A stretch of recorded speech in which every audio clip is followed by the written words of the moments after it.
വടക്കേ മലബാറിലെ മറ്റൊരു തെയ്യാട്ടക്കാലത്തിനു കൂടി പരിസമാപനം കുറിച്ച് നീലേശ്വരം മന്നംപുറത്തുകാവിൽ കലശോത്സവം നടന്നു.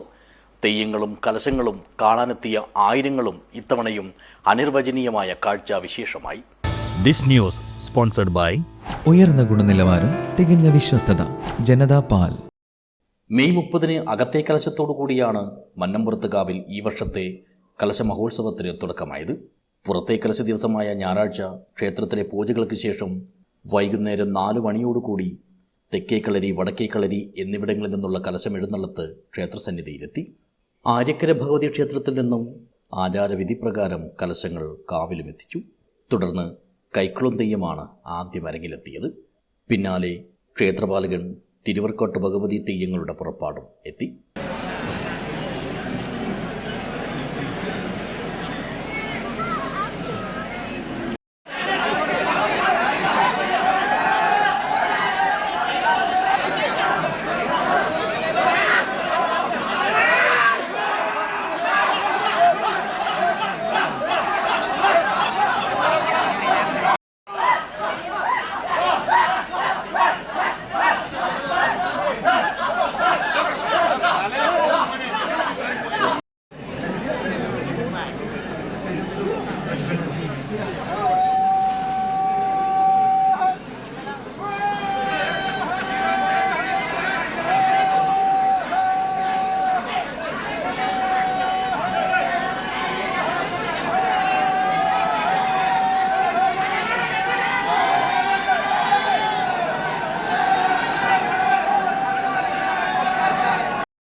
ആർപ്പുവിളികളുടെ അകമ്പടിയോടെ കലശങ്ങൾ തെയ്യങ്ങളെ തൊഴുതു വണങ്ങി ക്ഷേത്രത്തിനു ചുറ്റും വലപ്പിച്ചു.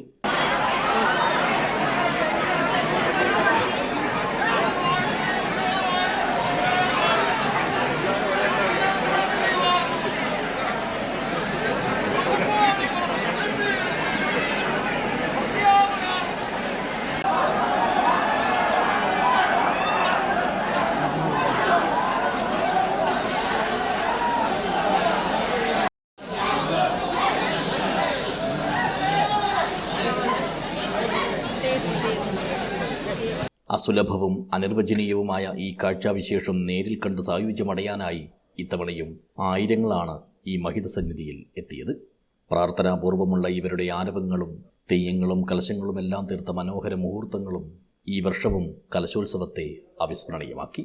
ആര്യക്കര ഭഗവതി ക്ഷേത്രത്തിൽ നിന്നും കൊണ്ടുവന്ന മീൻകോവയും പതിവ് പോലെ തന്നെ ആകർഷകമായിരുന്നു. തിങ്കളാഴ്ച നടക്കുന്ന ശുദ്ധികലശത്തോടു കൂടിയാണ് കലശോത്സവത്തിൻ്റെ പരിസമാപനം. News bureau, Nileshwar.